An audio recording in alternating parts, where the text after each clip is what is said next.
हमने last class तक 10.1 10.2 finish कर दी है। आज हमारा चलेगा 10.3 और इस टॉपिक में इस एक्सरसाइज में आएगा dot product. Okay, dot product के बारे में मैंने इंट्रोडक्शन में बताया है, लेकिन फिर से मैं थोड़ा बहुत डॉट प्रोडक्ट के रूल्स लिखवाऊंगा, उसे कॉपी करते चले जाओगे मेरे साथ साथ। डॉट का मतलब और क्रॉस का मतलब अलग है वेक्टर के अंदर, सिर्फ वेक्टर में इसका मतलब अलग होता है और कहीं पर नहीं होता, तो याद रखना ये बात। यहां पर समझना डॉट प्रोडक्ट कैसे होगा। जैसे कि एक वेक्टर ये है वेक्टर ए, एक वेक्टर ये है वेक्टर बी, देन वेक्टर ए वेक्टर बी दे रखा है, तो इनके बीच का जो एंगल है ना, ये दिख रहा है एंगल, थीटा बोलते हैं इसे, ठीक है ना। लेकिन यहां पर बात करेंगे हम कि डॉट प्रोडक्ट जब हम करते हैं तो एक आंसर आता है और वो स्केलर में आता है, इसे हम स्केलर प्रोडक्ट भी बोलते हैं। यानी कि डॉट प्रोडक्ट एक स्केलर प्रोडक्ट होता है। और अगर मैं आगे करूंगा एक्सरसाइज की बात, तो वहां पर क्रॉस प्रोडक्ट आएगा, उसे वेक्टर प्रोडक्ट कहते हैं। तो इसका मतलब ये बीच का जो एंगल आ रहा है ना, ये एक फिक्स एंगल होगा कि नहीं होगा, फिक्स, ये एक फिक्स वैल्यू होगी, इसीलिए तो इसे स्केलर बोला जाता है भाई, क्योंकि ये फिक्स वैल्यू है। स्केलर मतलब कि एक कांस्टेंट वैल्यू, ये कांस्टेंट में आंसर आता है। अब इसमें थोड़ी सी बातें आपको समझ में आनी चाहिए, देखो क्या। जैसे कि अगर मैं पहले रूल की बात करूं तो cap I dot cap I is equal to 1 होता है। ओके, दूसरे रूल की बात करूं तो cap J dot cap J is equal to 1 होता है। तीसरे रूल की बात करूं तो कैप के डॉट कैप के इज इक्वल टू 1 होता है। ये तीनों की तीनों वैल्यूज जो है आपकी 1 होती है, याद रखना। आई इंटू आई 1, जे इंटू जे 1, के इंटू के 1। उसके बाद cap I dot cap J बराबर होता है आपके पास 0 and J dot K is equal to 0 and K dot I is equal to 0, ये भी ध्यान रखना है। ओके, अब ये कहां से बनी कंडीशन, तो उसके लिए दूसरा नंबर का हमारा फॉर्मूला होता है, और वो होता है vector A dot vector B is equal to vector ए का मैग्नीट्यूड वेक्टर बी का मैग्नीट्यूड इनटू में cos theta. Vector A dot vector B is equal to cos a का मैग्नीट्यूड कॉस बी का मैग्नीट्यूड इनटू में cos theta. ये सबसे important और ये ही सबसे मेन इसमें रूल है। अब देखो क्या कह रहा हूं मैं, वेक्टर ए मतलब कि एक वेक्टर, ओके। और यहां पर क्या बोला मैंने, कैप आई, कैप आई क्या होता है भाई, एक वेक्टर ही तो होता है। दिमाग लगाओ जरा, दोबारा से मैं बताऊंगा, देखो चीजें उलझती चली जाएंगी अगर आप बेसिक से नहीं चलोगे। ये क्या है, ये है आपके सामने एक ऑक्टेंट एक्स वाई और जेड के एक्सिस, ये ओरिजिन, ठीक है ना। मैंने कहा कैप आई, तो कैप आई क्या है, cap I is a vector. Vector क्या होता है, वेक्टर वो हर चीज होती है जिसके अंदर एक डिस्टेंस होता है, एक डायरेक्शन होती है, डायरेक्शन एंड मैग्नीट्यूड। जिसके अंदर डायरेक्शन होगा और मैग्नीट्यूड होगा, वो चीज हम वेक्टर कहलाता है। तो देखो कैप आई के पास क्या डायरेक्शन है और क्या मैग्नीट्यूड है, ध्यान से समझना। कैप आई लिखने का मतलब कि एक निश्चित दिशा, यानी कि एक पार्टिकुलर पॉइंट जिसकी तरफ जा रहे हैं, और वो क्या है, वो दिशा, वो डायरेक्शन क्या है, वो एक्स एक्सिस है। आई का मतलब ही एक्स एक्सिस की तरफ चलना होता है, ओके। और कैप लगाने का मतलब क्या हो गया, कैप का मतलब कि उसका जो डिस्टेंस है ना, जो डिस्टेंस, वो एक यूनिट है। कैप का मतलब यूनिट होता है, इकाई बोलते हैं, स्टैंडर्ड है, कैप को यूनिट से रिप्रेजेंट करते हैं। यानी कि यहां से लेकर यहां तक की जो दूरी है, वो कितनी दूरी है, वो दूरी है एक। अगर ये सेंटीमीटर में काउंट कर रहे हैं तो 1 सेंटीमीटर, ये मीटर में काउंट कर रहे हैं तो ये मीटर, इंच में काउंट कर रहे हैं तो इंच, लेकिन एक यूनिट है। ओके, यहां से यहां तक की, यानी जिसके पास दूरी है, जिसके पास डायरेक्शन है, उसे हम कहते हैं वेक्टर। तो cap I is a vector जिसका एक मैग्नीट्यूड है, और वो मैग्नीट्यूड क्या है, 1। लेकिन अगर मैं कह दूं कैप आई की जगह पर मैं बोल दूं कैप वेक्टर ए, तो इसका मतलब इसकी एक डायरेक्शन तो है, इसका मैग्नीट्यूड भी है, लेकिन वो मैग्नीट्यूड एक नहीं है। वो मैग्नीट्यूड कुछ भी हो सकता है, 2 3 4 1.5 कुछ भी हो सकता है, लेकिन एक नहीं हो सकता। तो कैप लगना और वेक्टर लगने में सिर्फ इतना फर्क होता है कि कैप का मतलब ये इंडिकेट कर रहा है कि मैग्नीट्यूड एक यूनिट, और वेक्टर लग गया ऊपर ऐसे निशान एरो का, मतलब मैग्नीट्यूड कुछ भी हो सकता है, ठीक है। तो फिलहाल आपने ये समझा कि कैप आई जो है वो एक वेक्टर होता है, ओके। मैंने कहा कि दो वेक्टर की मल्टीप्लीकेशन का रूल ये होता है, तो देखो दो वेक्टर की मल्टीप्लीकेशन कराओ, यानी कि cap I into cap I is equal to क्या होगा, इसका मैग्नीट्यूड, कैप आई का मैग्नीट्यूड और कैप आई का मैग्नीट्यूड इनटू में कॉस। अब थीटा की जगह क्या रखोगे, ध्यान से समझो। अगर मैं आपसे कहूं कि कैप आई, तो मतलब उसकी डायरेक्शन क्या होगी, उसकी डायरेक्शन होगी एक्स एक्सिस की तरफ। फिर मैंने दूसरा भी क्या लिया, कैप आई, तो उसकी डायरेक्शन क्या होगी, एक्स एक्सिस की तरफ। देखो एक लाइन ये रही और एक लाइन ये रही, इन दोनों के बीच का एंगल क्या होगा, एंगल, चलो मैं दिखा देता हूं। एक लाइन ये रही, एक लाइन ये रही, ये वेक्टर ए है, ये वेक्टर बी है, तो इनके बीच का एंगल होगा। अगर ये लाइन इधर की जगह पर थोड़ा सा इधर शिफ्ट हो जाए, इधर शिफ्ट हो जाए, इधर शिफ्ट हो जाए, फिर इसके साथ मिल जाए, यानी कि एक के ऊपर एक लाइन आ जाए, तो अगर मैं एक के ऊपर एक लाइन की बात करूंगा तो उसका एंगल होगा 0 डिग्री। ध्यान से समझना। तो इसका मतलब कि आई के साथ आई की अगर डॉट प्रोडक्ट कराएंगे तो एंगल इनके बीच का 0 डिग्री होता है। और cos 0 की वैल्यू क्या होती है, तो cos 0 की वैल्यू 1 होती है। इसका मतलब ये हो गया, देखो मैग्नीट्यूड तो भाई कैप आई एक वेक्टर है और उसका मैग्नीट्यूड तो 1 होगा, अभी मैंने बताया। फिर उसके बाद ये भी एक वेक्टर है, मैग्नीट्यूड 1 होगा। फिर उसके बाद cos 0 की वैल्यू भी 1 होती है। तो आपने ये प्रूफ कर दिया कि नहीं कर दिया कि कैप आई डॉट कैप आई बराबर 1 होता है, और इसी बात को मैंने फॉर्मूले के थ्रू लिखा है। कठिन नहीं है, आप यहां रख के देख लो, समझ में आ जाएगा। जैसे आई के साथ हुआ है वैसे ही सेम जे के साथ होगा, वैसे के साथ, क्योंकि एंगल तो आई जे और जे का भी 1 होगा और 0, और यहाँ पर के और के का भी 0 होगा। लेकिन जब आई और जे की बात करते हैं, जरा सोचो आई और जे कैसे बनेगा। चलो आई जे की बात ही नहीं कर रहे हैं, हम कर रहे हैं जे और के की बात। जे और के आपको दिखेगा, आई जे दिखेगा नहीं, बस है ना, इतना सा फर्क होता है। चलो देखो जे क्या है भाई, जे का मतलब हो गया, जे का मतलब हो गया कि वाई एक्सिस की तरफ चलना 1 यूनिट तक, और के का मतलब क्या हो गया कि जेड एक्सिस की तरफ चलना, और वो भी 1 यूनिट तक, है ना। तो अगर मैं कहूं इन दोनों के बीच का एंगल क्या है, तो आप कहोगे सर 90 डिग्री है, और अगर मैंने यहां पर 90 डिग्री रख दिया तो इसका मतलब क्या हो गया, cos 90 की वैल्यू 0 होती है, तो ये 0 हो गया तो पूरा 0 हो जाएगा। मतलब कि ये जो 0 बने हैं इसका रीजन भी आपको पता लग गया। तो बेसिकली आपको कॉपी पे क्या लिखना है, इतनी सारी चीजें जो मैंने समझाई है इसको सिर्फ समझनी है, क्योंकि बैकग्राउंड समझ में आता चला गया तो आगे के टॉपिक समझ में आएंगे, अदरवाइज नहीं आने वाले। क्योंकि आगे आपको हमेशा ही उलझन महसूस होगी, आपको कभी कभी कैप उलझन में लेके आ सकता है कि कैप क्या होता है, वेक्टर में सब कुछ बता दिया, बिल्कुल क्लियर है ना। ओके, फिलहाल पहला फॉर्मूला आप कॉपी पे लिखिए, दूसरा फॉर्मूला आप कॉपी पे लिखिए। अब इनसे बनते हैं और बाकी के फॉर्मूले, जैसे कि आपके सामने तीसरा फॉर्मूला आ गया है। अगर मैं आपसे कहता हूं वेक्टर ए आपके सामने है, क्या 2 कैप आई प्लस का 3 कैप जे माइनस का कैप के, एंड वेक्टर बी आपके सामने है, और क्या है, कैप आई प्लस का कैप जे और माइनस का प्लस का 5 कैप के।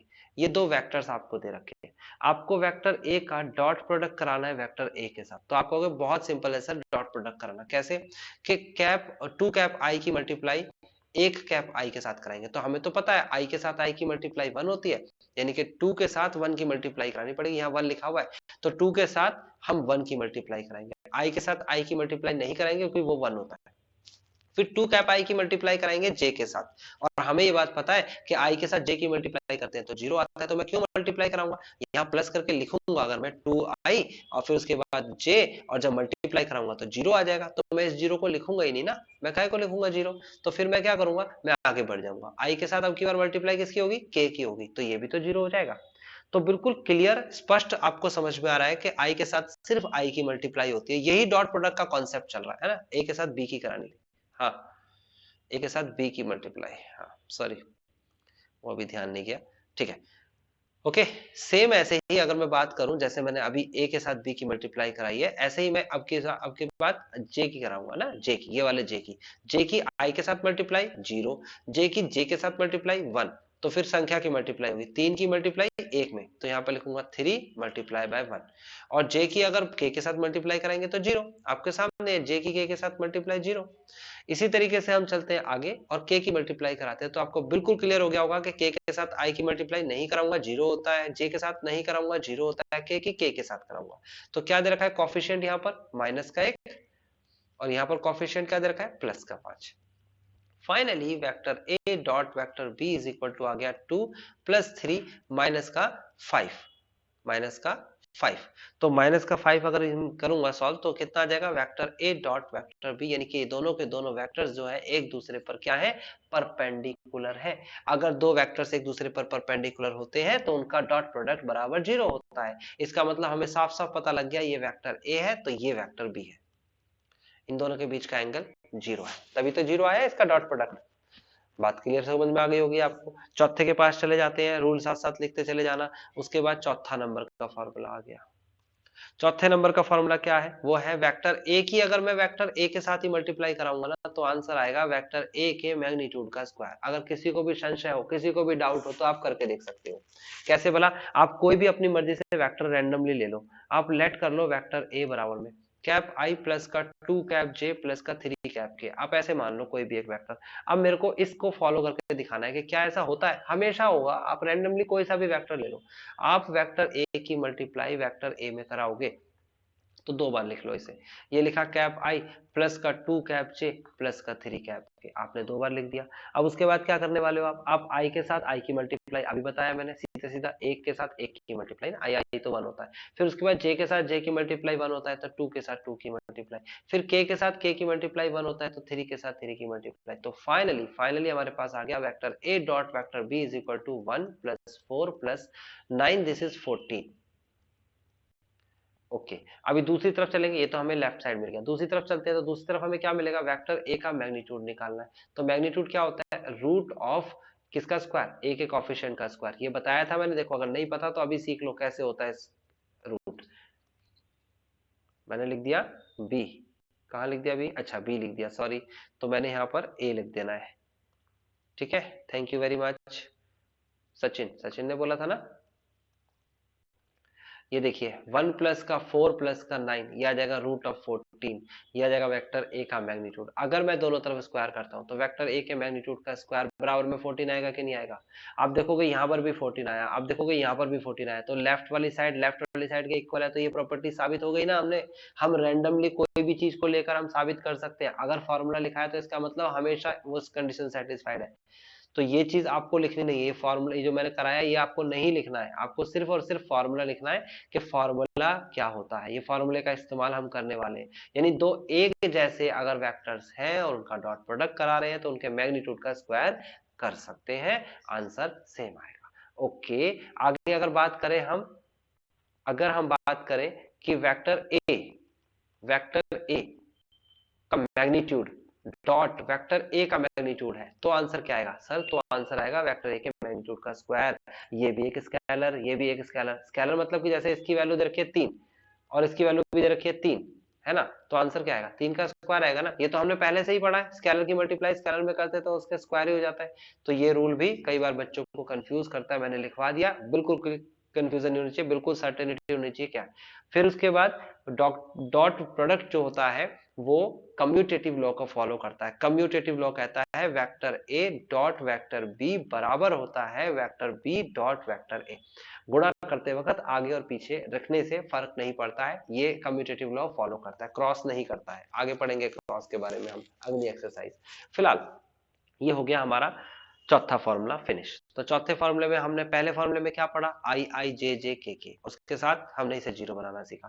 फिर उसके बाद दूसरे फॉर्मूले में हमने ये बहुत इंपॉर्टेंट वाला फॉर्मूला पढ़ा क्योंकि इसी से सब कुछ बना है। उसके बाद तीसरा क्या पढ़ा हमने, तीसरे में पढ़ लिया मल्टीप्लाई कैसे होती है, जनरली संख्या लिख दी मैंने। चौथे में हमने एक बेसिक छोटी छोटी चीजें हैं जो पेपर में आएंगी तो आपको इसे भी याद करना है ना। अब आ जाते हैं पांचवे पे। पांचवा फॉर्मूला क्या है, पांचवा फॉर्मूला है रिलेशन बिटवीन टू वेक्टर्स, यानी कि दो वेक्टर्स के बीच में क्या करना है, रिलेशंस बताना है ना, vector A and vector B. तो पहला रिलेशन लिख लीजिए, इन पैरेलल कंडीशन अगर दो वेक्टर्स एक दूसरे के पैरेलल है तो इसका मतलब वो प्रोपोर्शनेट होंगे, उनकी डायरेक्शन प्रोपोर्शनेट होगी। इस तरीके से lambda is a proportional value, यानी कि a डिवाइड बाय b करोगे तो उसके बाद लैम्डा के बराबर आएगा, ये प्रोपोर्शनल होते हैं, ठीक है ना। दूसरा केस इन परपेंडिकुलर कंडीशन।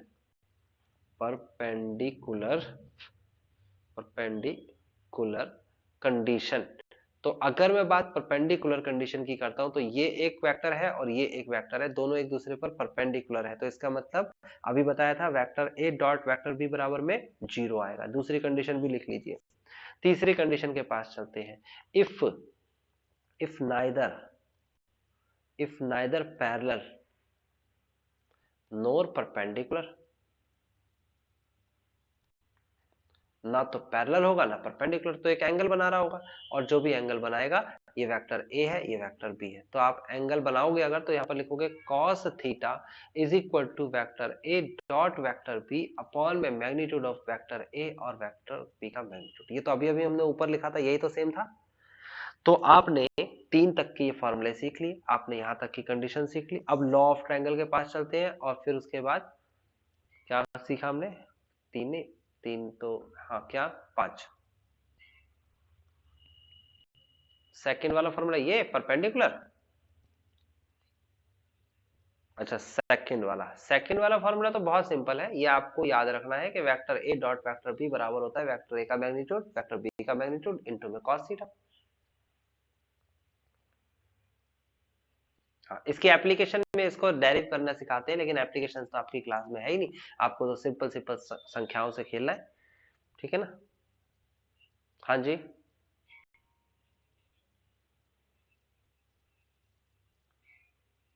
अगर मैंने वेक्टर ए के ऊपर ऐसे लगा दिया तो वो स्केलर हो गया ना। देखो मोड का मतलब क्या होता है, रूट ऑफ a1 का स्क्वायर प्लस a2 का, ये तो वेक्टर हो गया, स्केलर हो गया ना। ये तो मोड लगते ही वो स्केलर बन गया भैया, इसमें कोई डायरेक्शन थोड़ी पता लगेगी। ओके, अभी हम आ गए 5वें के बाद छठे फॉर्मूले पे। छठा फॉर्मूला लिख लीजिए भैया। छठा फॉर्मूला क्या है? इसे कहते हैं law of triangle. Triangle triangle law of triangle कैसे होता है? देखो अगर मैं कहूं कि एक वेक्टर बनाइए, ए से बी के पास गए, कहां गए? ए से बी के पास, यानी कि एक डायरेक्शन, एक डिस्प्लेसमेंट यानी कि डिस्टेंस, है ना। उसके बाद बी से गए आप सी के पास, बी से गए सी के पास यानी कि एक डायरेक्शन, एक डिस्प्लेसमेंट। उसके बाद सी से आ गए आप ए के पास, कहां आ गए? सी से ए के पास, यानी ए से बी के पास गए, बी से सी के पास गए और सी से आ गए ए के पास। अब मेरे को पता है कि वेक्टर जब बनाते हैं तो उसमें एक होता है इनिशियल पॉइंट, एक होता है टर्मिनल पॉइंट, और इनके बीच में एक मैग्नीट्यूड होगा। इसे बोलते हैं इनिशियल पॉइंट। इनिशियल पॉइंट यानी कि शुरुआती बिंदु, इसे कहते हैं टर्मिनल पॉइंट। टर्मिनल पॉइंट यानी कि अंतिम बिंदु। तो अब इस सिचुएशन में जो अभी हमारे सामने है, ये वाली सिचुएशन, इसमें हम ढूंढते हैं कि कहां पर इनिशियल है। तो हमारा इनिशियल पॉइंट था वेक्टर ए, फिर हम ए से बी के पास गए, बी से सी के पास गए, सी से ए के पास आ गए, तो हमारा टर्मिनल पॉइंट भी हो गया वेक्टर ए, यानी कि वेक्टर ए ही इनिशियल पॉइंट है और वेक्टर ए ही हमारा टर्मिनल पॉइंट है। तो ऐसा कैसे? अगर वेक्टर ए इनिशियल है, वेक्टर ए ही टर्मिनल है, तो यहां पर कोई भी मैग्नीट्यूड नहीं बना और कोई भी डायरेक्शन आपको नहीं दिखेगी, तो इसे कहते हैं जीरो वेक्टर। याद रखना, जीरो वेक्टर जब इनिशियल पॉइंट और टर्मिनल पॉइंट सेम होता है।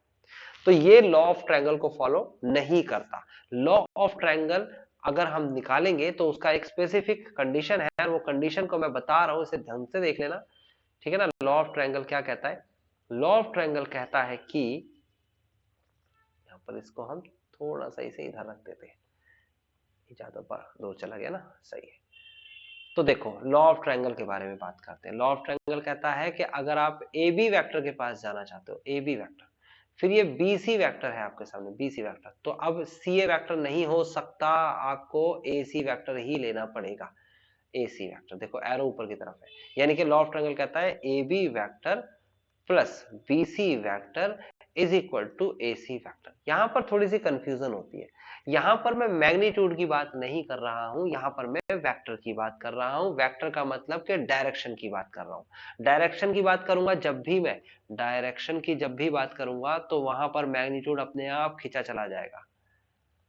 ये बात याद रखना कि अगर मैं डायरेक्शन की बात करता हूं तो मैग्नीट्यूड अपने आप खींचा चला जाएगा। तो मैंने कहा ए बी, ए से लेकर बी तक जाना, बी से लेकर सी तक जाना, तो क्या ए से लेकर सी तक जाने तक बराबर होता है? हाँ जी बिल्कुल होता है। आप दिशा के हिसाब से देखोगे तो बिल्कुल सही है। आपको यहाँ पहुंचना है सी के पास, आप ए पे खड़े हो, आप ए से बी पे जाओ, बी से सी के पास जाओ, या डायरेक्ट ए से सी के पास जाओ, एक ही बात होती है ना। और हमारा वेक्टर जो है वो डील करता है डायरेक्ट जाने पे, यानी कि डिस्प्लेसमेंट पे। ओके, तो डायरेक्ट जाओगे तो मैग्नीट्यूड तो अपने आप बन जाएगा। तो इस जाने की दिशा को निर्धारण करने के लिए एक रूल बनाया है, and this is called the law of triangle, कि ए बी की डायरेक्शन यानी कि ए बी का वेक्टर प्लस बी सी का vector is equal to A सी का वेक्टर होता है। लॉ ऑफ ट्रायंगल याद कर लेना। आगे बढ़ जाते हैं। आगे पोजीशन वेक्टर तो मैंने आपको बता ही दिया था ना। क्या मैंने आपको मिड पॉइंट्स और क्या नाम है सेक्शन फार्मूला बताया था? आई थिंक बताया था। 10.3, हाँ, तो जल्दी से 10.3 पे आ जाओ, पहला क्वेश्चन निकालो 10.3 का। क्या कहता है पहला क्वेश्चन, देखते हैं। ये देखिए, ये हमने एक्सरसाइज फिनिश कर दी है, डॉट प्रोडक्ट की बात कर रहे हैं, ये सारी चीजें जो मैंने बताई हैं वो सब चीजें यहाँ पर लिखी हुई है, आप इसे जरूर पढ़िएगा। देन हमारा ये रहा 10.3। आप सभी को 10.3 दिख रहा होगा, बिल्कुल क्लियरली दिख रहा होगा। जल्दी से देख लीजिए 10.3 का पहला क्वेश्चन, यहीं पर सॉल्व करने वाले हैं हम, इसे कहीं और नहीं लेके जाएंगे। छोटे सा क्वेश्चन है, बहुत छोटे छोटे क्वेश्चन है। फाइंड एंगल, अभी तो बताया एंगल, अभी तो बताया क्या होता है एंगल का फॉर्मूला। ये देखो पहला क्वेश्चन करके दिखा रहा हूं मैं आपको, कॉस थीटा का फॉर्मूला होता है वेक्टर ए डॉट वेक्टर बी अपॉन में वेक्टर ए का मैग्नीट्यूड और वेक्टर बी का मैग्नीट्यूड। तो आपको कहता है एंगल निकाले, तो कितना आसान है। आपको मैग्नीट्यूड्स दे रखे हैं, यानी कि ये वेक्टर ए का मैग्नीट्यूड है, वेक्टर बी का है। आपको डॉट प्रोडक्ट भी दे रखा है, बस रखने से ही आंसर आ जाएगा। यानी कि ए और बी की जगह पर आप रखेंगे, ए डॉट बी की जगह पर आप रख देंगे क्या, √6, और उसके बाद वेक्टर ए का मैग्नीट्यूड √3, वेक्टर बी का मैग्नीट्यूड 2। ठीक है ना, आपने सीधा सीधा रख दिया। अब यहाँ पर आप क्रॉस भी लगा सकते हो कि क्रॉस का यहाँ कोई मतलब नहीं, ये भी स्केलर ये भी स्केलर। क्रॉस और डॉट सिर्फ वहां पर परेशान करता है जहां पर वेक्टर है, वहां पर नहीं लगा सकते क्रॉस अपनी मर्जी से, है ना। तो यहाँ पर कॉस थीटा का फॉर्मूला क्या हो जाएगा, ये हो जाएगा आपके पास √6/3 इंटू में 1/2। इसे कट कर देंगे तो कितना आएगा 2, तो √2 अपॉन में 2, तो इसे कट कर देंगे तो कितना आ जाएगा 1/√2। तो कॉस थीटा 1/√2 कहां पर होता है, तो मैं आपको बता देता हूं, वो π/4 पे होता है 45 डिग्री पर। तो थीटा की वैल्यू π/4 आ गई। किसी एक बच्चे को ऑब्जेक्शन है तो मुझे अभी बता दो। कॉपी तो कर लिया होगा। आगे बढ़ जाते हैं, अगला क्वेश्चन देख लेते हैं। अगला क्वेश्चन कहता है find the angle between the vector this and this. Same question है, एंगल निकालना है, ये दो वेक्टर्स दे रखे हैं, मैं जल्दी जल्दी कराऊंगा, इसलिए देखते चले जाओ। देखो पहला क्वेश्चन तो वहीं खत्म कर दिया हमने। अब सेकंड क्वेश्चन में वेक्टर ए क्या दे रखा है, अगर किसी को डाउट होगा तो मेरे से पूछना जरूर, क्योंकि आगे का चैप्टर जब तक समझ में आएगा जब तक ये टॉपिक क्लियर होगा। नहीं होगा क्लियर तो फिर आगे का चैप्टर बिल्कुल समझ नहीं आने वाला। वेक्टर बी दे रखा है 3 कैप आई माइनस का 2 कैप जे।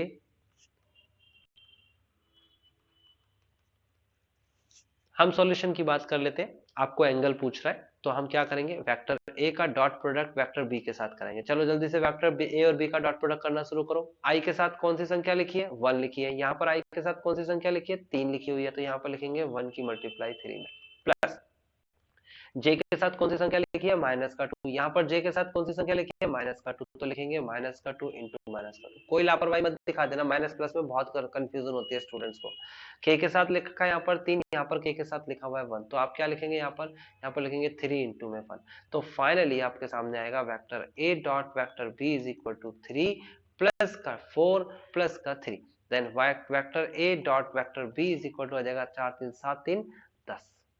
ओके, यहाँ तक की बात समझ में आ गई। उसके बाद वेक्टर ए का मैग्नीट्यूड निकालना है ना हमें, तो वेक्टर ए का मैग्नीट्यूड कितना आएगा, रूट ऑफ मैग्नीट्यूड का फॉर्मूला 1 का स्क्वायर माइनस 2 का स्क्वायर 3 का स्क्वायर, यही तो होता है। 1 का स्क्वायर प्लस -2 का स्क्वायर प्लस 3 का स्क्वायर। ओके, यहाँ पर करेंगे वेक्टर बी का मैग्नीट्यूड, तो वेक्टर बी का मैग्नीट्यूड कितना हो जाएगा, ये जाएगा रूट ऑफ यहाँ पर 3 का स्क्वायर -2 का स्क्वायर 1 का स्क्वायर। मैं जानबूझ के लिख के दिखा रहा हूं ताकि आप में से कुछ बच्चे जो सही से मैथ्स को कनेक्ट नहीं कर रहे हैं वो उसे देख के लिख लें, लेकिन जो कनेक्ट कर रहे हैं वो मेरे से तेजी से आगे बढ़े, ठीक है ना, मेरा वेट ना करें वो कैलकुलेशन करते वक्त। यहाँ पर 9 आएगा, 4 आएगा, 1 आएगा, यहाँ पर आ जाएगा वेक्टर बी का magnitude is equal to root of 14 I think. यहाँ पर वेक्टर ए का magnitude is equal to root of, ये हो जाएगा आपके पास 1 प्लस 4 प्लस का 9, एंड देन ये भी सेम वही आएगा √14। तो मेरे पास क्या क्या है, मेरे को क्या क्या निकालना है, वेक्टर ए का मैग्नीट्यूड, वेक्टर बी का मैग्नीट्यूड और वेक्टर ए और बी के डॉट प्रोडक्ट दे रखा है। तो आपको क्या करना है, आपको बहुत सिंपल सा काम करना है, आपको कॉस थीटा का फॉर्मूला लिखना है वेक्टर ए डॉट वेक्टर बी अपॉन में वेक्टर ए का मैग्नीट्यूड वेक्टर बी का मैग्नीट्यूड। तो वेक्टर ए डॉट वेक्टर बी अभी निकाला था, 10 आया था, तो मैं यहाँ पर 10 लिख दूंगा, अपॉन में √14 इंटू में √14। √14 कितना होता है, ये हो जाता है आपके पास 14। अब इसे सॉल्व करेंगे तो कितना आ जाएगा, ये आ जाएगा cos theta is equal to 5/7 and theta is equal to हो जाएगा cos inverse 5/7 and this is the final answer. किसी को ऑब्जेक्शन है तो जल्दी से मेरे को बताएं, किसी को ऑब्जेक्शन नहीं होना चाहिए ना। अगले क्वेश्चन के पास चलते हैं। तो अगला क्वेश्चन आपसे क्या कहता है, देखिए ये आपके सामने अगला क्वेश्चन है। अगले क्वेश्चन में आपसे कहा गया है फाइंड द प्रोजेक्शन, नया नाम आ गया प्रोजेक्शन, प्रोजेक्शन, प्रोजेक्शन। तो ये प्रोजेक्शन अगर आपको सीखना है तो बहुत आसान है प्रोजेक्शन निकालना। आप लिखेंगे projection of vector A, vector ए का प्रोजेक्शन निकालना है on vector B, vector B पर प्रोजेक्शन बन रहा होगा, यानी कि ये वेक्टर बी है और ये वेक्टर ए है और यहाँ पर क्या बन रहा है, एक एंगल बन रहा है ना, इसी को प्रोजेक्शन बोला है इसने। तो यहाँ पर होता है इसका फॉर्मूला वेक्टर ए डॉट वेक्टर बी अपॉन में वेक्टर बी का मैग्नीट्यूड। ये प्रोजेक्शन का फॉर्मूला है, अभी आप जल्दी से लिख लीजिए। देखो कैसे करेंगे सॉल्व, क्वेश्चन सॉल्व करना बहुत आसान है। क्वेश्चन में तो बिल्कुल क्लियर क्लियर इन्होंने बता रखा है कैसे सॉल्व करा जाए, है ना, इसमें कुछ पंगा है ही नहीं, आप सीधा सीधा कर सकते हो। क्वेश्चन नंबर हमारे पास आ गया है कौन सा, क्वेश्चन नंबर है थर्ड। फोर्थ मैं नहीं कराऊंगा ना, कुछ क्वेश्चन जो एक जैसे हैं वो मैं छोड़ दूंगा। क्वेश्चन नंबर थर्ड में कहता है vector A is equal to cap I minus का cap J and vector B is equal to cap I plus का कैप जे। आपको प्रोजेक्शन निकालना है तो पहले वेक्टर ए का क्या नाम है डॉट प्रोडक्ट बी के साथ कराएंगे, तो आई के साथ यानी कि 1 के साथ 1 की मल्टीप्लाई प्लस -1 के साथ 1 की मल्टीप्लाई, तो finally vector A dot vector B is equal to आ जाएगा 0। आप सॉल्व कर लेना 1 और -1, ओके। उसके बाद वेक्टर बी का मैग्नीट्यूड निकालते हैं, तो ये आ जाएगा रूट ऑफ 1 का स्क्वायर 1 का स्क्वायर, तो ये आंसर आ जाएगा आपके पास कितना, रूट ऑफ 2। तो projection of vector A on vector B is equal to vector A dot vector B upon में वेक्टर बी का मैग्नीट्यूड, दिस इज 0 अपॉन में root 2, this is 0 is a final answer. Next question आपको खुद करना है, मैं नहीं करा रहा हूं, वो आपका काम है। देखो कैसे करना है मैं बता देता हूं थोड़ा सा। ये आपको दे रखा है नेक्स्ट क्वेश्चन के अंदर, क्या यहाँ दे रखा है फाइंड द प्रोजेक्शन, आपको दो वेक्टर्स दे रखे हैं, इनका डॉट प्रोडक्ट कराना होता है और इसका मैग्नीट्यूड निकाल लीजिए। उसके बाद फिफ्थ क्वेश्चन में क्या कहता है, देखिए कहता है show that each of the following given 3 vectors, कितने वेक्टर्स दे रखे हैं 3, कहता है is a unit vector, show करके दिखाना है कि ये तीनों के तीनों यूनिट है, यानी कि ये वेक्टर पहला वाला है, ये वाला यूनिट कैसे शो होगा, इसका मैग्नीट्यूड निकाल दीजिए आप, सीधा सीधा मैग्नीट्यूड निकाल दीजिए, आंसर आ जाएगा। देखो मैं करके दिखा देता हूँ आपको ताकि आपको कंफ्यूजन ना हो, एक का तो मैं करके दिखा देता हूँ, है ना। यूनिट वेक्टर आपको शो करके दिखाने तीनों के तीनों वेक्टर, तो आपको पहला वेक्टर कैसे करना है देखिए, ये आ गया आपके पास पहला। आप लिखेंगे क्वेश्चन नंबर 5वें का मैं लेट कर लेंगे vector a is equal to 1/7 bracket of 2 cap i then plus का 3 कैप j देन माइनस का माइनस नहीं प्लस है प्लस का 6 कैप के। आपको क्या करना है, आपको लिखना है vector a is equal to 2/7 cap i plus का 3/7 कैप j प्लस का 6/7 कैप k। यहाँ तक की बात क्लियर हो गई होगी। आपको इसका मैग्नीट्यूड निकालना है, क्योंकि यूनिट के लिए तो मैग्नीट्यूड निकालना होता है। रूट ऑफ 2/7 का स्क्वायर प्लस का 3/7 का स्क्वायर प्लस का 6/7 का स्क्वायर। आप जब इसे सॉल्व करने बैठोगे तो आंसर एक आएगा, 4/49 प्लस का 9/49 प्लस का 36/49। अब जब इसका एलसीएम लेंगे तो कितना आएगा, ये आ जाएगा रूट ऑफ 49, एलसीएम आ जाएगा तो आ जाएगा 4 + 9 + 36 एंड फाइनली इसे जोड़ेंगे तो आ जाएगा 49/49 and this is 1, root of 1 is equal to 1 होता है। तो ये आ गया आपके पास क्या, ए का मैग्नीट्यूड आ गया। तो आपसे कहता है सबसे पहले तो यही शो करके दिखाना है आपको, क्या शो करके दिखाना है, ये लिखा हुआ है शो, क्या शो करके दिखाना है कि ये यूनिट वेक्टर है। तो एक तो मैंने कर दिया, बाकी के दो को आप करोगे, यानी कि इसका मैग्नीट्यूड निकाल देना, आंसर एक आएगा, यानी कि यूनिट हो गया। अब उसके बाद आगे क्या कहता है, ऑल्सो शो दैट, ये भी शो करना है कि ये म्यूचुअली परपेंडिकुलर है इच अदर। म्यूचुअली का मतलब ये होता है बेटा कि x y पर है, y z पर है और z x पर है, ये तीनों के तीनों एक दूसरे पर परपेंडिकुलर है, इन दोनों के बीच में भी परपेंडिकुलर का निशान, यहाँ भी परपेंडिकुलर यहाँ भी परपेंडिकुलर, इसे म्यूचुअली परपेंडिकुलर बोलते हैं। तो हमें a वेक्टर दे रखा है ये रहा और b वेक्टर दे रखा है ये रहा, दोनों की मल्टीप्लाई कराएंगे। वेक्टर a कितना दे रखा है आपको, वेक्टर a दे रखा है आपको कितना, यह है 1/7 2 कैप i प्लस का 3 कैप j और प्लस का 6 कैप के। उसके बाद वेक्टर बी कितना दे रखा है आपको 1/7 और ये दे रखा है 3 कैप आई माइनस का 6 कैप जे प्लस का 2 कैप के। आप मल्टीप्लाई कराएंगे वेक्टर ए की वेक्टर बी के अंदर, तो आंसर आ जाएगा 1/7 मल्टीप्लाई 1/7 1 में 49। उसके बाद आप 2 की मल्टीप्लाई 3 में कराएंगे तो कितना आ जाएगा 6। मैं डायरेक्ट करा रहा हूँ, 3 की 6 में कराएंगे माइनस के तो कितना आ जाएगा माइनस का 6 18 18 और प्लस का 6 की 2 में कराएंगे तो 6 दूनी 12 ये होगा। तो 12 और 6 18 होते हैं, 18 में से 18 घटाएंगे तो 0 आ जाएगा। तो वेक्टर ए डॉट वेक्टर बी बराबर 0, और अगर 0 है then vector A perpendicular to vector B. तो आपको समझ में आया क्या करा है? बहुत सिंपल काम है। वेक्टर ए दे रखा है, वेक्टर बी दे रखा है, डॉट प्रोडक्ट करा दो। वेक्टर बी दे रखा है, वेक्टर सी दे रखा है, डॉट प्रोडक्ट करा दो। सी और ए की भी डॉट प्रोडक्ट। म्यूचुअली परपेंडिकुलर का मतलब ए के साथ बी की मल्टीप्लाई कराओ, आंसर 0 आएगा, मैंने निकाल दिया। बी के साथ सी की आप घर पे कर लेना मल्टीप्लाई आराम से, आंसर 0 आएगा। और सी के साथ ए की मल्टीप्लाई कराएंगे तो आंसर 0 आएगा। किसी एक स्टूडेंट को डाउट है तो बता दीजिए। मैंने ये क्वेश्चन नंबर 5 नहीं कराया है, ये आपको खुद करने के लिए दिया है, बट मैंने हिंट दे दिया आपको कैसे करा जाएगा।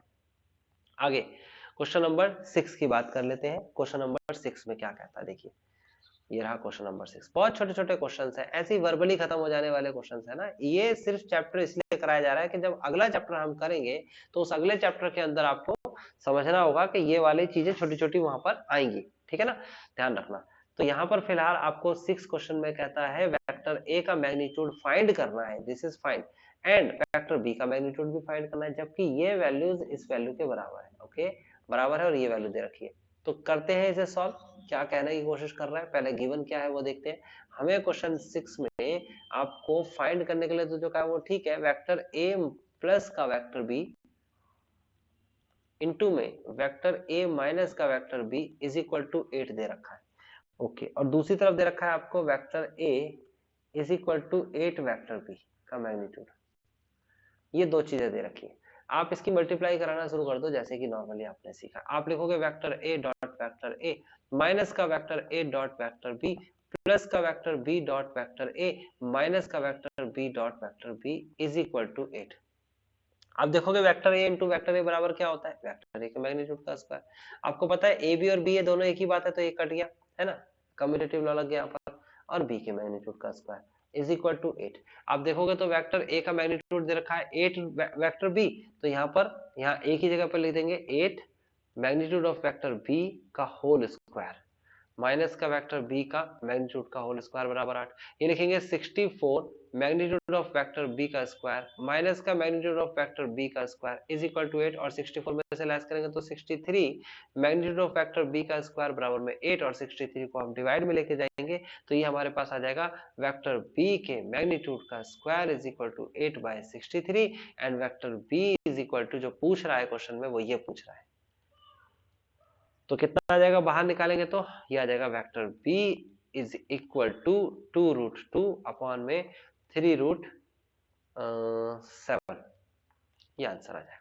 ये वेक्टर b आया है, हमसे पूछ रहा है वेक्टर b भी निकाल के दिखाओ और वेक्टर a भी निकाल के दिखाओ। तो आपको अभी तो मैंने बताया वेक्टर b और a के बीच में क्या रिलेशन है, ये रिलेशन है। देखो यहाँ पर देखो गौर से, a बराबर है 8 वेक्टर b है ना, वेक्टर a का मैग्नीट्यूड बराबर है 8 वेक्टर b का मैग्नीट्यूड। तो आप कैसे करेंगे इसे, आप लिखेंगे 8 इंटू में 2√2 अपॉन में 3√7, तो फाइनली आ जाएगा 16√2 अपॉन में 3√7, and this is the final answer. ये आ गया वेक्टर ए। किसी एक बच्चे को डाउट है तो प्लीज मुझसे अभी पूछ ले। कॉपी नहीं किया तो कॉपी कर लीजिए।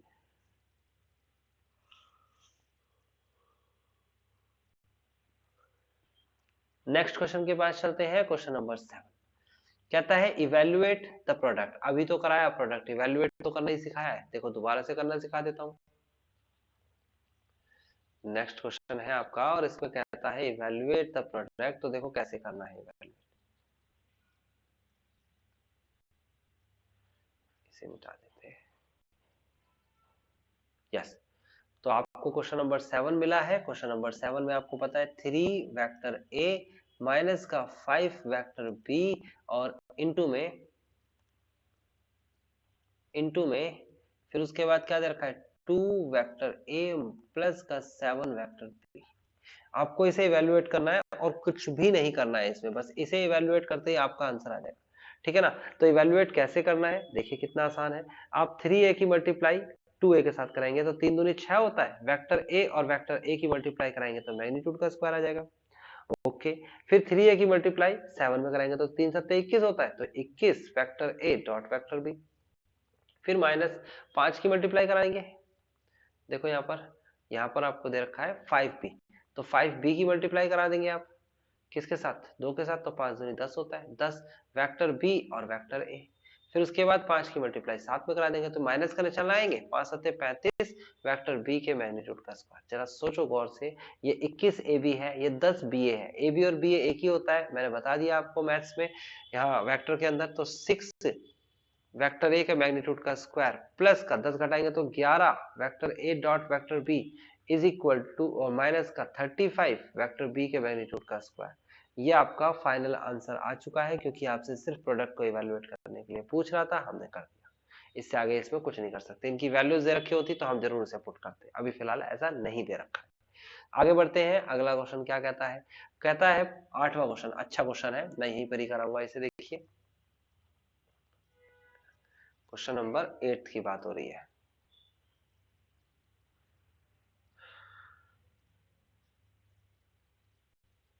क्वेश्चन नंबर 8 में आपसे कहता है, ये रहा 8th क्वेश्चन, कहता है फाइंड द मैग्नीट्यूड। ओके, आपको मैग्नीट्यूड फाइंड करना है, लेकिन किसका मैग्नीट्यूड फाइंड करना है जी, आपको मैग्नीट्यूड फाइंड करना है of two vectors A and B. A और बी दो वेक्टर है, इनका मैग्नीट्यूड निकालना है। अब ये दो वेक्टर कहां पर है, जरा ये भी बता दीजिए। तो हैविंग द सेम मैग्नीट्यूड, इसने बोला ये दो वेक्टर जिसको हमें फाइंड करना है, इनका मैग्नीट्यूड सेम है, कुछ ऐसे मैग्नीट्यूड सेम है। हम इसे लेट कर लेते हैं लैम्डा, लैम्डा के बराबर रख देते हैं ताकि हमें आइडिया हो जाए कि ये भी लैम्डा है, ये भी लैम्डा है। एंड सच दैट, इस तरीके से है ताकि एंगल बिटवीन देम इज 60, और एंगल भी दे रखा है, देखो कितना आसान है, एंगल भी दे रखा है 60 डिग्री। उसके बाद क्या कहता है, कहता है their scalar product, scalar product का मतलब vector A dot vector B, this is scalar product is 1/2। इतनी सारी इंफॉर्मेशन तो हमें दे ही रखी है, तो काम ही क्या करना है, हमें सीधा सीधा cos थीटा का फॉर्मूला लगा देना है, जो कि होता है वेक्टर ए डॉट वेक्टर बी अपॉन में वेक्टर ए का मैग्नीट्यूड और वेक्टर बी का मैग्नीट्यूड। तो थीटा की जगह पर रख देंगे हम 60 डिग्री, ए और बी की जगह पर हम क्या लिखेंगे 1/2, और नीचे मैग्नीट्यूड की जगह पर क्या लिखेंगे लैम्डा, लैम्डा इंटू लैम्डा। तो आपके पास पता होना चाहिए वेक्टर 60 cos 60 की वैल्यू क्या होती है, जितनी sin 30 की होती है, और sin 30 की वैल्यू क्या होती है, वो होती है 1/2। 10th क्लास में पढ़ा था आपने, sin 30 1/2, तो cos 60 भी 1/2 होगा, यानी कि यहाँ लिखेंगे 1/2 इज इक्वल टू 1/2 अपॉन में लैम्डा का स्क्वायर, इधर ले जाओ और इधर ले जाओ, तो हो जाएगा लैम्डा स्क्वायर बराबर 1/2 इंटू 2/1। तो फाइनली लैम्डा की वैल्यू आ गई 1, ये 2 से 2 कट जाएगा, एक आएगा, एक का स्क्वायर रूट 1।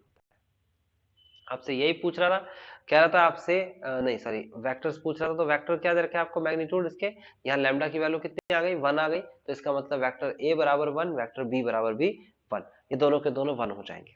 आपको समझ में आ गया कैसे करना है 10.3 का क्वेश्चन नंबर 8, ठीक है ना। अब 10.3 का क्वेश्चन नंबर 9th के पास चलते हैं, तो क्या कहता है क्वेश्चन नंबर 9th में, देखिए क्वेश्चन नंबर 9th ये रहा, कहता है आपसे वेक्टर x का मैग्नीट्यूड निकालना है। क्या निकालना है, वेक्टर x का मैग्नीट्यूड, ये रहा मैग्नीट्यूड। ओके, आपसे कहता है for a unit vector of vector ए, यानी वेक्टर ए एक यूनिट वेक्टर है, उस हिसाब से निकालना है ना। आपसे क्या कहता है, कहता है ये वैल्यूज बराबर 12 की दे रखी है, तो इतनी सारी चीजें आपको दे रखी है, देखो करना क्या है अभी बताता हूँ। यहाँ पर इसे नीचे कर लेते हैं।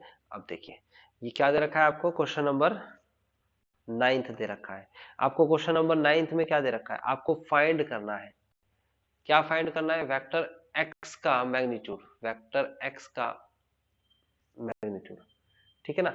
आपको कहता है if a unit vector of vector है, यानी कि इसने गिवन, इसने यहाँ पर दिया है, यानी गिवन है क्या वेक्टर a का मैग्नीट्यूड बराबर है, यूनिट का मतलब तो ये गिवन है।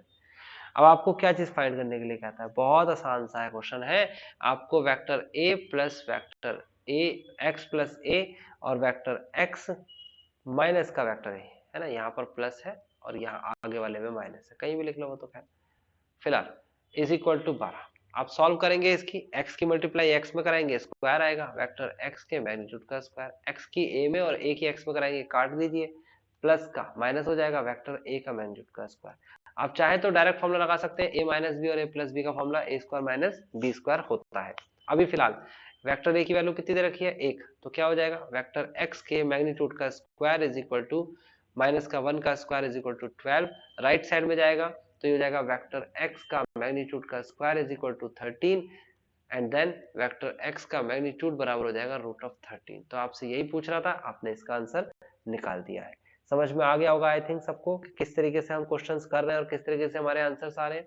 अगले क्वेश्चन के पास चलते हैं। क्वेश्चन नंबर 10वां हमसे क्या कहता है, कहता है if vector a is equal to आपको दे रखा है 2 cap i plus 2 cap j plus 3 cap k and vector b आपको दे रखा है क्या, वो दे रखा है माइनस का cap i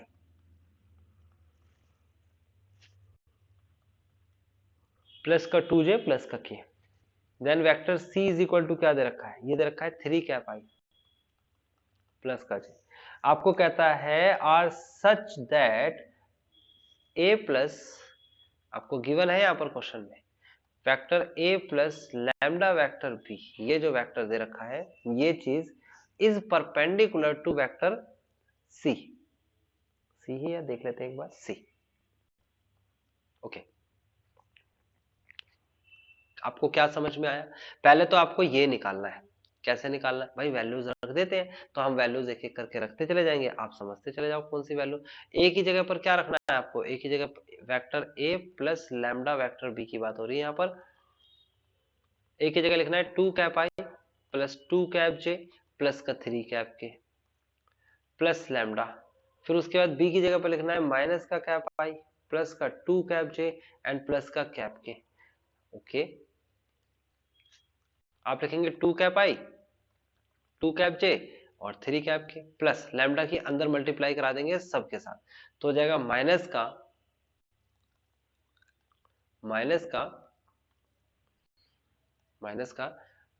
lambda cap i plus का 2 lambda cap j and plus का लैम्डा कैप k।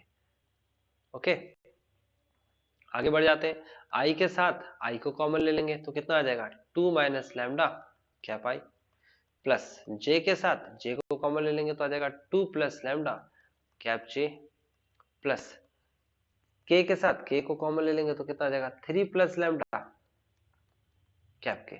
ये vector a plus lambda vector b की वैल्यूज आ गई है ना, ये आपके पास एक इक्वेशन बन गई। अब उसके बाद वेक्टर c तो आपके सामने है ही, मैं दोबारा से लिख देता हूं, वेक्टर c दे रखा है इन्हें 3 कैप i प्लस j। आपको यह भी कहा गया है कि दोनों परपेंडिकुलर है, लिखेंगे if vector a plus lambda vector b is perpendicular to vector c, then अगर ये परपेंडिकुलर है then vector a plus lambda vector b dot product of vector c बराबर 0। अगर परपेंडिकुलर है तो उनका डॉट प्रोडक्ट 0 होगा, तो निकाल लेते हैं। देखो vector a plus lambda vector b और dot product of vector c is equal to, जरा गौर से देखो ये वैल्यू दे रखी है ना आपको, i के साथ क्या है 2 माइनस लैम्डा और यहाँ पर i के साथ क्या है 3, तो लिखेंगे 2 माइनस लैम्डा इंटू 3, फिर प्लस उसके बाद j के साथ क्या वैल्यू दे रखी है 2 प्लस का लैम्डा और यहाँ पर j के साथ क्या वैल्यू दे रखी है, कुछ नहीं है तो 1 माना जाएगा।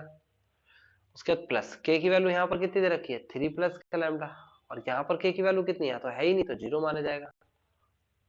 फिलहाल आपका आंसर आया vector a plus lambda vector b into में vector c is equal to हमारे सामने है, और हम लिखेंगे क्या, यहाँ थोड़ी सी गड़बड़ हो गई ना, हाँ डॉट प्रोडक्ट बराबर 0 होता है ना, ठीक है तो गड़बड़ नहीं हुई है, बस इक्वल टू 0 नहीं लिखा मैंने, तो इसे 0 के बराबर रख देंगे, हम इसे नहीं लिखते हैं, हम 0 के बराबर डायरेक्ट संख्या लिख सकते हैं, दो बार संख्या नहीं लिखना, ये संख्या डायरेक्ट लिख लेते हैं ना, ये वाली संख्या, तो ये वाली संख्या को हम डायरेक्ट कैसे लिखेंगे, इसको लिखेंगे मल्टीप्लाई करा देते हैं, 3 दूनी 6 माइनस का 3 लैम्डा, फिर मल्टीप्लाई तो हो ही जाएगा इसमें, तो प्लस का 2 प्लस का लैम्डा, फिर देन 0 की मल्टीप्लाई कराएंगे तो 0 इक्वल टू 0। तो आप क्या करेंगे 3 लैम्डा और 1 लैम्डा करेंगे तो कितना आ जाएगा माइनस का 2 लैम्डा आ जाएगा, फिर उसके बाद 6 और 2 कितने होते हैं प्लस का 8 होते हैं बराबर 0, तो लैम्डा की वैल्यू बिल्कुल सामने आपके रखी हुई है, आपको बस सॉल्व करके निकालनी है। माइनस का 2 lambda is equal to -8 lambda is equal to 4 is the correct answer. बात समझ में आ गई होगी आपको 10 तक के क्वेश्चंस में, कोई प्रॉब्लम है तो बता दो। किसी को कोई प्रॉब्लम है तो बता सकते हैं। 10 तक के क्वेश्चन हो गए हैं, 11वें क्वेश्चन के पास आ गए हैं। 11वां क्वेश्चन आपसे क्या कहता है? कहता है शो करके दिखाओ। दिखा देता हूं मैं क्वेश्चन है क्या। ये है आपके सामने क्वेश्चन, देख लो। 11वां क्वेश्चन आपके सामने है। क्या क्वेश्चन कहता है 11वां, वो चेक कर लेते हैं किताब में। आपको एक एक एग्जांपल्स करने हैं, ध्यान रखना, और तब जाके कॉन्सेप्ट फिनिश हो पाएगा। अगर मेरे कराने से ही सिर्फ आप कहोगे इतना ही करना है तो फिर आपके नंबर नहीं आ पाएंगे अच्छे से, ठीक है ना। यहाँ पर क्या कहता है 11वें क्वेश्चन में, 11वें में ये रहा, ये कहता है शो करके दिखाना है कि ये वेक्टर और ये वेक्टर एक दूसरे पर परपेंडिकुलर है, ये शो करके दिखाना है। बस छोटा सा क्वेश्चन है, देखो कैसे शो होगा, समझना पड़ेगा, बहुत आसानी से समझ में आएगा आपको। यहाँ पर कहता है आपको कि शो करना है, शो करना है, क्या शो करना है? वेक्टर ए का मैग्नीट्यूड, वेक्टर ए का मैग्नीट्यूड यानी कि एक स्केलर है, इनटू वेक्टर बी, ये एक वेक्टर है, फिर उसके बाद प्लस वेक्टर बी का मैग्नीट्यूड इनटू वेक्टर ए। ये दोनों के दोनों जो वैल्यूज हैं, ये सारी की सारी वैल्यू परपेंडिकुलर है। किस पे परपेंडिकुलर है? वेक्टर ए का magnitude into vector B minus का वेक्टर बी का मैग्नीट्यूड इनटू वेक्टर ए, इस पर परपेंडिकुलर है, ऐसा बोल रहा है। तो परपेंडिकुलर का मतलब डॉट प्रोडक्ट बराबर 0।